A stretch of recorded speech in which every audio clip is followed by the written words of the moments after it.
گزرے ہوئے لوگوں کے اچھے اعمال سے آنے والے لوگوں کو فائدہ پہنچتا ہے۔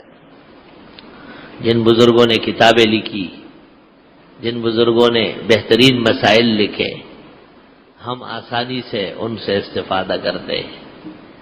اور میں نے اپنے استاد فقیہ الامہ، محدث اعظم، مفتی اعظم پاکستان حضرت مولانا مفتی ولی احسن رحمۃ اللہ علیہ سے سنا تھا کہ یہ جو کنز قدوری اور نور العزا کے مصنفین ہیں، جنہوں نے فقہ کی کتابیں لکھی اور امت پڑھ رہی ہے اور ان کے مطابق عمل کر رہے ہیں، یہ شیخ عبد القادر جیلانی، معین الدین چشتی اور نظام الدین اولیاء سے بڑھ کر مقام کے، کیونکہ ان کا فیض بہت زیادہ ہے، تمام درسگاہ ان سے آباد۔ بھائیو، اسی طرح تمہاری نیکیوں سے گزرے ہوئے لوگوں کو بھی فائدہ ہوگا۔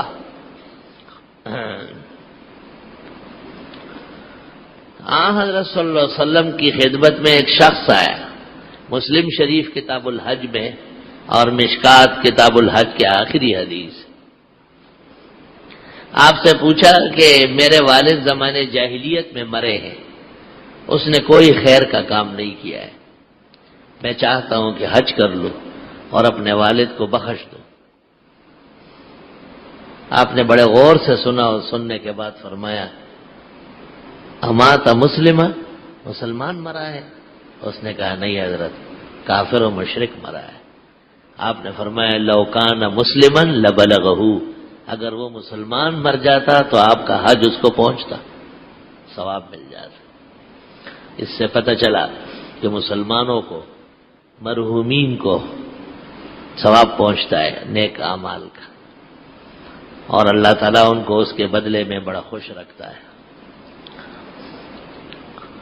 بخاری شریف میں ہے کہ حضرت سعد ابن ابی وقاص نے حضرت صلی اللہ علیہ وسلم سے کہا کہ میری والدہ اچانک مر گئی اور کوئی موقع نہیں ملا اس کو بات کرنے کا، اگر بات کر لیتی تو بہت کچھ کہہ دیتی، لیکن اچانک مر گئی، تو میں چاہتا ہوں کہ اس کی یاد میں اس کے ثواب کے لیے کوئی کام کروں۔ تو حضرت نے کہا مسلمانوں کو پانی کی بڑی تکلیف ہے اور کنواں کھودواؤ۔ اس نے کہا سر آنکھوں پر، اور انہوں نے کنواں کھودا مدینہ منورہ میں، اور جہاں کا بڑا میٹھا پانی نکلا، اور اس کے بعد اس کنویں پر آپ کے حکم سے لکھا گیا بئر ام سعد، ام سعد رضی اللہ عنہ کی والدہ کے ثواب کے لیے یہ کنواں ہے۔ بخاری شریف میں امام بخاری نے اس پر باقاعدہ باب قائم کیا، بئر ام سعد۔ خیر کے کام تو کرنے ہوتے ہیں۔ ہارون رشید کے زمانے میں ایک مجذوب تھا، اس نے اعلان کیا کہ جنت میں کمرے بنا لو، اور یہاں ضرورت ہے مسلمان مسافر ٹھہرتے ہیں اور بہت پریشانی ہے۔ ہارون رشید کو بہت ہنسی آئی اور اس نے کہا کمرے یہاں بنیں گے اور ملیں گے جنت میں، یہ تو جنت آپ کے ہاتھ میں نہیں ہے۔ ہارون رشید نے لیلۃ القدر میں خواب دیکھا کہ جنت کے وہی کمرے ہیں جو وہ بیچ رہا تھا۔ کہتے ہیں ہارون زندگی بھر مختلف تعمیرات کرتا تھا، لیکن کہتا تھا افسوس خواب میں نہ دیکھ سکا، جیسے اس مجذوب کے کمرے میں نے خواب میں دیکھی۔ بعض جگہ دیکھنے میں آتا ہے نا، مدرسوں میں لوگ کمرے بنواتے ہیں اور مسجد کے حصوں میں شریک ہوتے ہیں، اس کا ثواب بھی بہت دور تک چلتا ہے۔ ثواب کی تو یہی دنیا ہے، اور اس میں کوشش کرو جو عمل ممکن ہو خیر کا، جس سے توحید و سنت کو، دین کو فائدہ پہنچے، اس میں شرکت کر لو، اور اپنے مردوں کو بھی بخشو، ان کا بھی بہت حق ہے۔ ایسا معلوم ہوا ہے کہ بعض مردے زمانہ گزرنے کے بعد جب زندے ان کو یاد نہیں کرتے ہیں، وہ آخرت کے سمندر میں ڈوب جاتے ہیں۔ آخرت میں بھی ایک سمندر ہے، اور پھر وہ مشکل سے باہر آتے ہیں۔ میں نے ایک ڈوبے ہوئے کو بحکم خدا اللہ سے رو رو کے نکلوایا ہے۔ اب مجھے یقین تھا کہ یہ آخرت میں ڈوب گیا ہے. اور بہت کوشش کرتا تھا ہر رات کو جتنا مجھ سے ہو سکتا تھا اور جتنا مجھے آتا ہے، اور میرے سق میں تھا اور میں یہی دعا کرتا تھا. اخیر میں آیا اور مجھے کہا اللہ آپ کو جزائے خیر دے. اور مجھے بڑے غوطے لگے اور بہت تکلیف ہوئی، لیکن اچانک حکم آیا کہ باہر آ جاؤ. اور میں نے پوچھا کتنے سال ہو گئے؟ کہا 300 سال ہو گئے کہ میں غوطے کھا رہا ہوں. میں حیران ہو گیا کہ ان کی وفات کو تو 2-3 سال ہو گئے، وہ آخرت کے اندر تو بہت بڑھ جاتا ہے. اللہ اللہ، اوہو، بڑے عجائب و غرائب ہیں.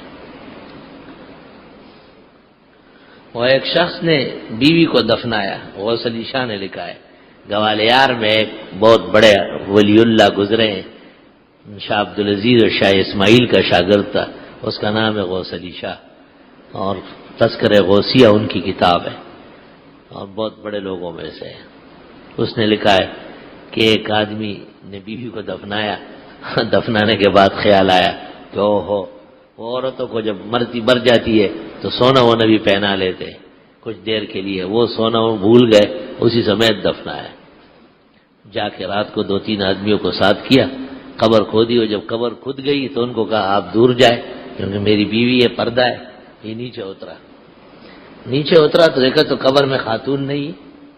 بڑا حیران ہوا کہ صبح 10 بجے تو ہم نے رکھا ہے اور ابھی شام کو میں ہم آئے اور نہیں ہے. دور دیکھا تو ایک باغ ہے. اس باغ میں دیکھا تو ایک کیاری سی بنی ہے اور اس میں تخت لگا ہوا ہے، اور وہ خاتون اس پہ چڑھ بیٹھی ہے اور اس کو کہہ رہی ہے کہ آؤ آؤ. یہ ڈر گیا، یہ باہر بھاگا. جب باہر آ کے دیکھا تو قبرستان نہیں ہے، شہر آباد ہے.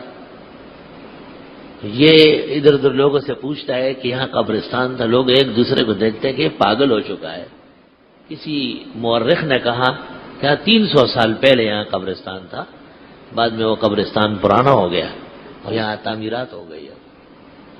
اتنے لمحے میں 300 سال کی مدت گزر گئی ہے. ان یوما عند ربک کالف سنۃ مما تعدون. وہاں کا ایک دن یہاں کے 1000 سال کے برابر ہے.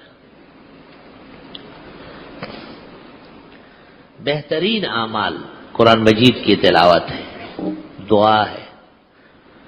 نماز تو کسی کی طرف سے نہیں پڑھ سکتے، ثواب بخش سکتے ہیں نفلوں کا. کسی کی طرف سے روزہ بھی نہیں رکھ سکتے، لیکن روزہ رکھ کے ثواب بخش سکتے ہیں. کسی کی طرف سے مال خیرات کر سکتے ہیں، عمرہ کر سکتے ہیں، حج کر سکتے ہیں. مالی عبادات میں نیابت جائز ہے، لیکن بدنی عبادات میں جائز نہیں.